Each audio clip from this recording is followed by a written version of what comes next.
எங்க அம்மா இன்னைக்கு தூங்கிட்டு இருந்த சிங்கத்தை தட்டி எழுப்பிட்டாங்க. நீ வீட்டுல சும்மா தானே இருக்க, நானே எப்ப பார்த்தாலும் உனக்கு சமைச்சு தந்துட்டு இருக்கேன், இன்னைக்கு நீ சமை நான் சாப்பிட்றேன் அப்படின்னு சொல்லிட்டாங்க. அதான் கூட எடுத்துட்டு அண்ணாச்சி கடைக்கு போயிட்டேன். சரி வாங்கிட்டு வந்து சமைக்கலாம் அப்படின்னு சொல்லிட்டு.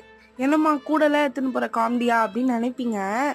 எங்க வீட்டை விட்டு இறங்கினோடனே எங்க அண்ணாச்சி கடையா, நான் பை எடுத்துட்டு வராம போயிட்டுனா அங்கிள் ஒரு பை தாங்க அங்கிள் சொன்னாமா, இங்க இருந்தானம்மா இப்பதானம்மா வீட்டுல இருந்து இறங்கி வர, ஒரு பைய புடிச்சிட்டு வர வேண்டியதானம்மா அப்படின்னு சொல்லிட்டு அசிங்கப்படுத்திடுறாரு. அதனால நானே நீ கூட எடுத்துட்டு போயிட்டேன். ஒரு 2 மணி நேரத்துக்கு அப்புறம் வெற்றிகரமா சமைச்சு முடிச்சிட்டேன்.